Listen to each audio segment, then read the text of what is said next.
राधे।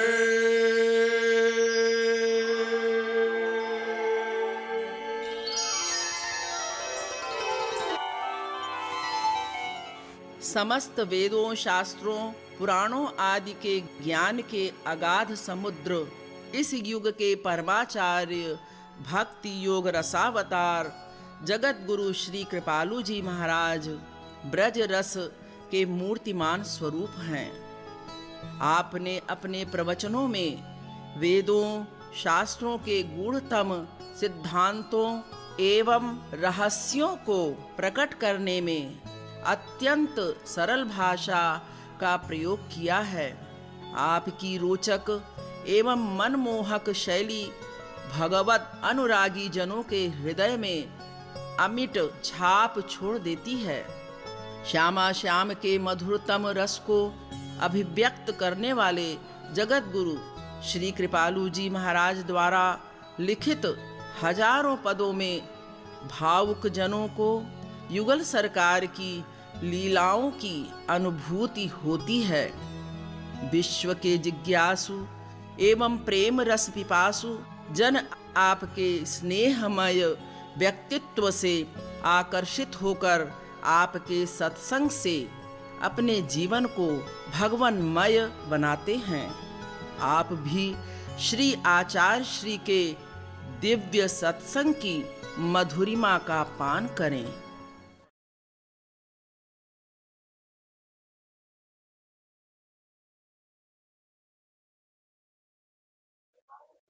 भगवान अकर्ता है,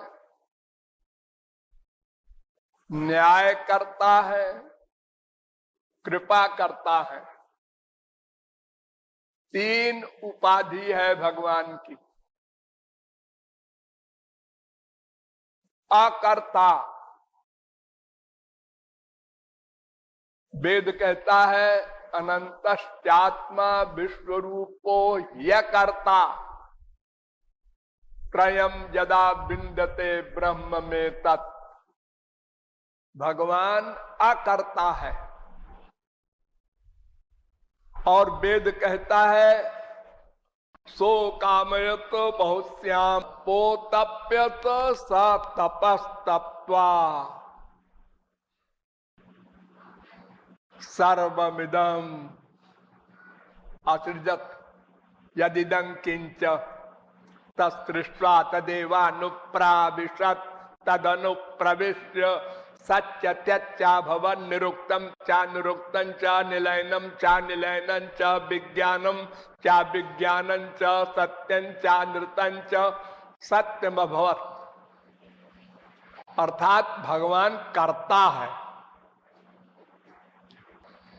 तपश्चर्या करता है, कामना करता है, कर्म करता है, सृष्टि करता है,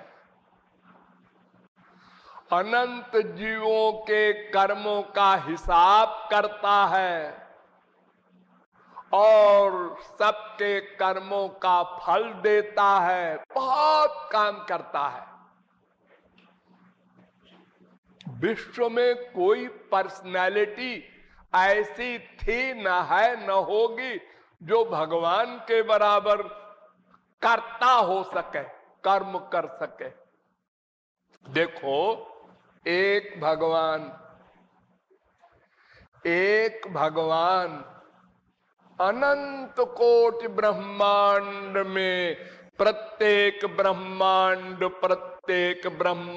में प्रत्येक लोक के, प्रत्येक देश के, प्रत्येक प्रांत के, प्रत्येक ग्राम के, प्रत्येक पोखरे में रहने वाले प्रत्येक जीव के अनंतानंत जन्मों के कर्मों का हिसाब रखता है एक भगवान। और सदा मुस्कुराता रहता है। आपकी फैमिली में 10-20 आदमी है और आपको टेंशन रहता है, तो भगवान करता है। भगवान ने अर्जुन से कहा कि देखो भाई, किसी भी कर्म का कोई एम हुआ करता है। प्रयोजन मनुद्देश्य न मंदोपि प्रवर्तते। घोर मूर्ख भी बिना प्रयोजन के कोई कर्म नहीं कर सकता। प्रयोजन माने उद्देश्य, एम। पहले एम आता है। आंख बंद है, बड़ी देर हो गई, बोर हो गए,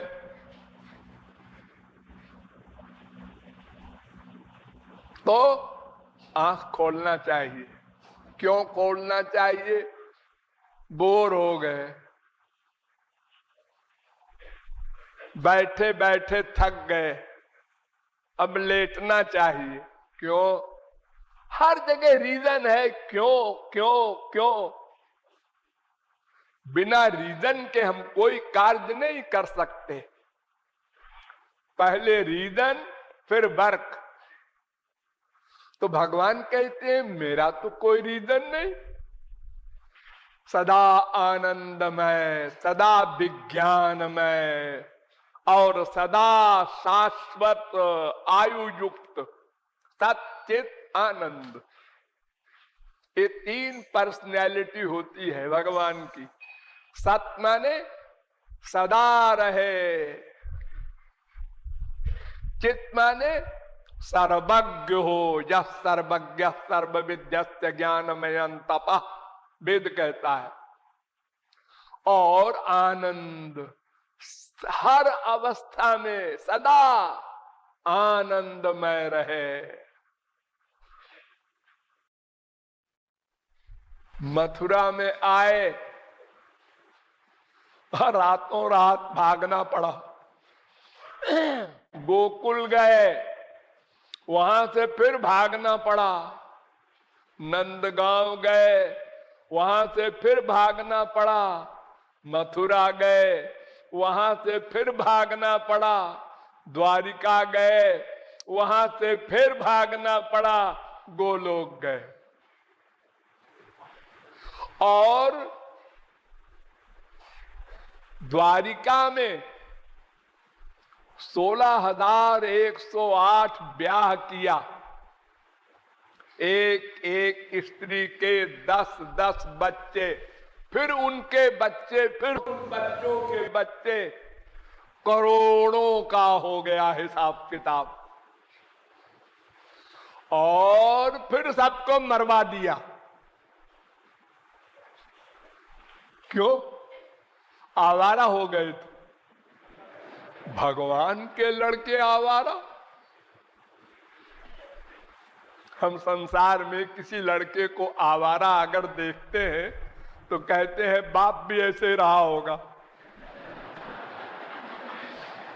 जैसा बाप होता है वैसा बेटा होता है, एक कॉमन बात है। गधे के भैंस नहीं पैदा होती संसार में। और हमारे शास्त्र भी कहते हैं शुचीनाम श्रीमतांगे योग भ्रष्टो भी जायते। ये जो अच्छे क्लास के मनुष्य होते हैं, अच्छी साधना वाले, वो अच्छे साधकों के घर में जन्म लेते हैं। शुचि नाम, पवित्र आत्माओं के यहां जन्म लेते हैं। ये लिफ्ट देते हैं भगवान कि जल्दी से आगे बढ़ जाए। अगर गंदे घर में जन्म देंगे तो गंदा एटमॉस्फेयर मिलेगा। उसका बाप शराबी कबाबी है तो बेटे को भी वही सिखाएगा, तो बेटा आवारा हो जाएगा। जो साधना पूर्व जन्म में की थी बस वही ठप हो जाएगी और गलत राह पर चल पड़ेगा। इसलिए भगवान अच्छे साधकों को महापुरुषों के घर में जन्म देते हैं। लेकिन ये नियम सदा रहता नहीं है, उल्टा भी हो जाता है। हिरण्यकशिपु इतना बड़ा नास्तिक राक्षस, उसके घर में प्रहलाद पैदा हुए और उसी प्रहलाद के घर में फिर विरोचन के लड़के राजा बलि राक्षस पैदा हुए। कोई नियम नहीं है इसका, लेकिन आम नियम यही है कि अच्छे साधक को अच्छे साधक के घर में जन्म मिलता है। नियम का अपवाद तो सर्वत्र होता है। और फिर प्रहलाद वगैरह का तो हिसाब ऐसा है कि वो सदा से पहले से ही सिद्ध थे, इसलिए उनके ऊपर किसी राक्षस पाक्षस के एटमॉस्फियर का असर हो नहीं सकता। लेकिन साधारण साधक अगर हिरण्यकशिपु के घर में जन्म लेता तो वो हालत उसकी होती बेचारे की। अरे देखो ना, प्रहलाद को जरा सा एक दिन पूछा हिरण्यकशिपु ने, बेटा क्या क्या पढ़ाया गुरुजी ने? तो प्रहलाद ने कहा, बस भगवान ही सत्य है, संसार असत्य है, और सत्य गुण रजोगुण तमोगुण का ये जगत दुखमय है, ये सब वेदांत झाड़ा। प्रहलाद ने तो बड़ा गुस्सा आया। प्रहलाद को 5 वर्ष के प्रहलाद को उठा के पूरी ताकत से पत्थर पर पटक दिया बाप ने। हाँ, हजारों हाथी का बल जिसमें हिरण्यकशिपु में, लेकिन उसके ऊपर असर ही नहीं हुआ। फिर घूर के देखा, मैं कहा, नौकरों से कहा इसको समुद्र में फेंक दो। फेंक दिया, कुछ नहीं हुआ। इसको पहाड़ से फेंक दो। फेंक दिया, कुछ नहीं हुआ।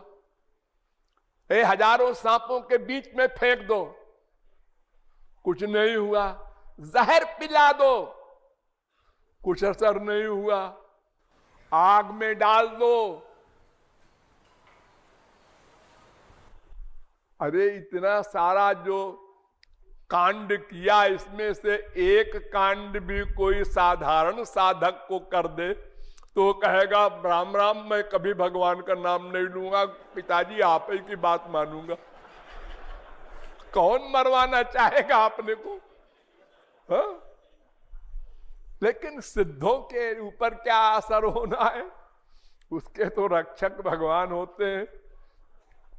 वो तो मां के पेट में ही नारद जी ने प्रहलाद को महापुरुष बना दिया था। कयाधु हिरण्यकशिपु की बीबी, जब हिरण्यकशिपु तपश्चर्या करने चला गया, अपने भाई के वध की बात जानकर गुस्से में बदला लेने के लिए कि विष्णु को मैं इसी शूल से मार डालूंगा, और गया घोर तप किया। तो उसी समय इंद्र ने हमला कर दिया, तो राक्षसों को तहस नहस कर दिया।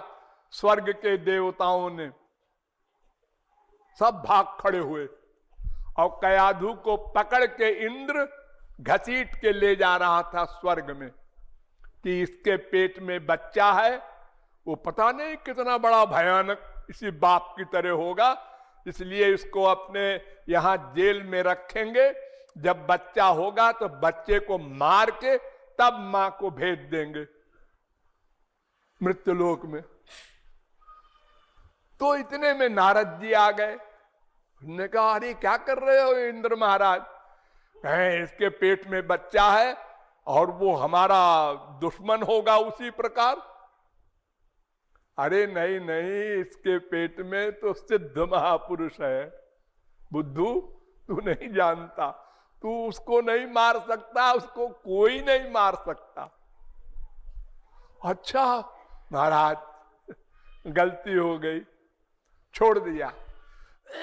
तो नारद जी ले गए कयाधु को अपने आश्रम में, और वहां ज्ञान दिया अनेक प्रकार का। तो प्रहलाद ने भीतर से सब सुना, वो भक्ति का सब विषय, ज्ञान का विषय। तो वही वो महापुरुष बन गए थे। तो वो प्रहलाद को क्या कर सकेगा हिरण्यकशिपु का एटमॉस्फियर। लेकिन साधारण साधक को तो मामूली से भी कोई बात हो जाए घर की विपरीत, तो फिर वो कहता है मैं भगवान का नाम भी नहीं लूंगा। तो भगवान अनंत कर्म करते हैं एक साथ। उनके पास एक पावर है योग माया की, उसी पावर के बल पर सब कुछ करते हैं, उल्टा पलटा करते हैं। कान से देखते हैं, कान से सूंघते हैं, कान से रसगुल्ला खाते हैं, कान से दौड़ते हैं, एक इंद्रिय से सारा वर्क करते हैं। और बिना कान के भी सुनते हैं, देखते हैं, सूंघते हैं।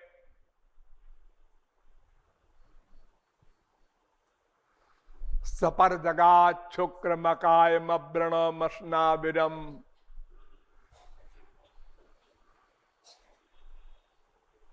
और फिर शृणोत्यकर्ण सवेत्ति वेद्यम। तो उनके कर्म का कोई हिसाब नहीं है, उल्टा पलटा सब प्रकार का अनंत कर्म करते हैं। तो अकर्ता भी है, कर्ता भी है। और कर्ता में सबसे खास बात है समोहम सर्वभूतेषु न मे द्वेष्योस्ति न प्रिया। समदर्शी है, ध्यान दो। समदर्शी माने न कहीं राग न कहीं दुश्मनी।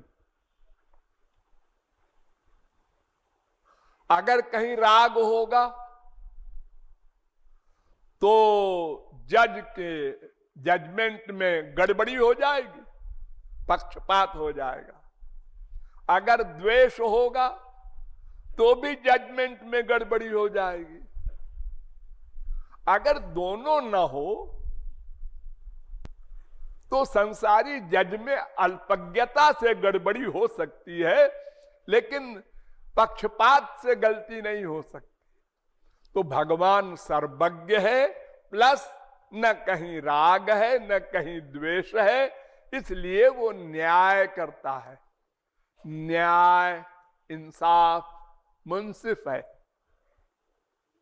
संसार में कोई बलवान कमजोर को तंग करता है तो कमजोर कहता है हमारा तुम्हारा न्याय वो करेगा मरने के बाद, क्योंकि वो जानता है कि भगवान सर्वज्ञ है। नंबर 2, न कहीं राग है न द्वेष है, इसलिए उसका न्याय सही होगा।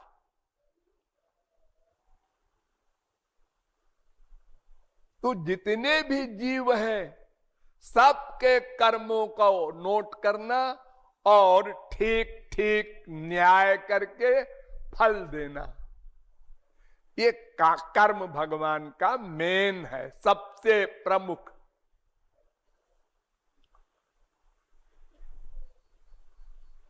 अब तीसरी अवस्था आई कृपा की। ये कृपा क्या होती है?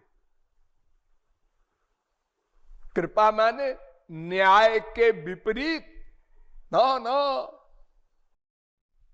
न्याय के विपरीत कृपा नहीं होती, कानून के अनुसार कृपा होती है। कानून है भगवान का कि समोहम सर्वभूतेषु न मे द्वेष्योस्ति न प्रिया। मैं समदर्शी हूं, न मेरा कोई दुश्मन न मेरा कोई दोस्त, मैं न्याय करता हूं।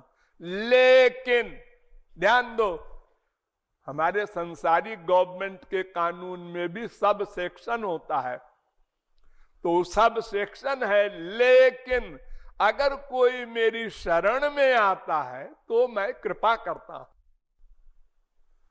अब अगर कोई कहे क्यों जी आप न्यायी है, हाँ, तो फिर आपने तुलसी, सूर, मीरा, कबीर वगैरह पर कृपा क्यों की? तो मैंने अपने कानून में कहा है ना कि जो शरणागत होगा उस पर मैं कृपा करता हूं। तो ये मेरा कानून है, कानून के अंतर्गत मैं कृपा करता हूं, पागल की तरह नहीं करता कि शराब पिए है राजा, उनने कहा क्या हुआ, उनने कहा इसने मर्डर किया है 10 मोहर इनाम दे दो। अरे ऐसा कैसे हुजूर, इसने मर्डर किया है? अरे मैंने कहा ना माय वर्ड इज लॉ। हमारे देश में ऐसे ऐसे राजा हो चुके हैं पहले तो भगवान ऐसा नहीं करता। वो कहते हैं भाई मेरे कानून के अंतर्गत जिन जीवों ने शरणागति की उन पर हमने कृपा कर दी, उनकी माया समाप्त कर दी, त्रिगुण त्रिकर्म त्रिदोष पंचक्लेश पंचकोश सब समाप्त करके अपने घर में अपना दास बनाकर गोलोक में रखा, अपना आनंद अपना ज्ञान सब दे दिया। तो अगर किसी को ये सब चाहिए तो सरेंडर करे ना। तो भगवान की कृपा कोई ऐसी कृपा नहीं है कि बिना कायदे कानून के हो जाती है पागल की तरह, ऐसा नहीं।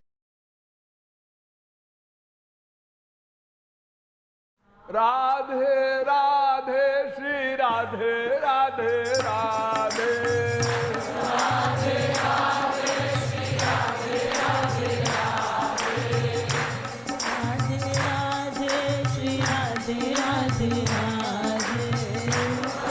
राधे राधे श्री राधे राधे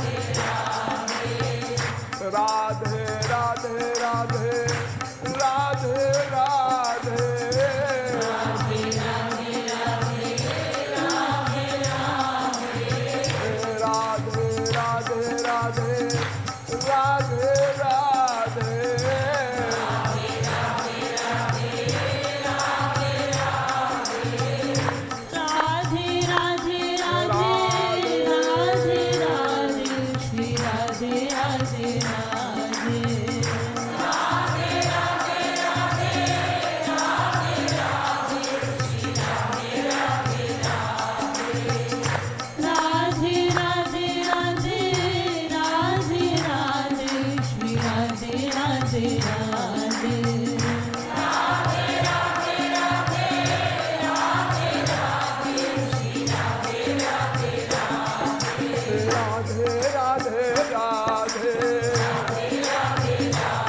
श्री राधे राधे राधे राधे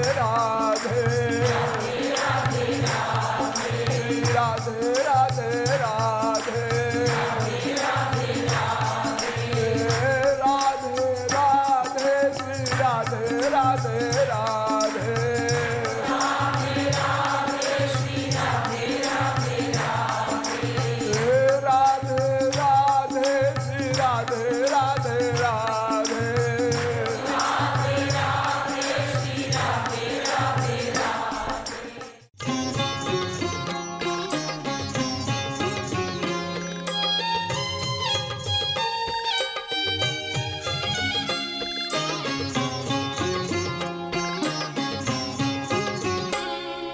मेरी बरसाने वाली प्यारी प्यारी प्यारी प्यारी, मेरी बरसाने वाली प्यारी प्यारी प्यारी प्यारी, मेरी बरसाने वाली प्यारी प्यारी प्यारी प्यारी, मेरी बरसाने वाली प्यारी प्यारी प्यारी प्यारी, मेरी बरसाने वाली प्यारी प्यारी प्यारी प्यारी, मेरी बरसाने वाली प्यारी प्यारी प्यारी प्यारी, प्यारी प्यारी प्यारी प्यारी, प्यारी प्यारी प्यारी प्यारी, प्यारी प्यारी प्यारी प्यारी, प्यारी प्यारी प्यारी प्यारी।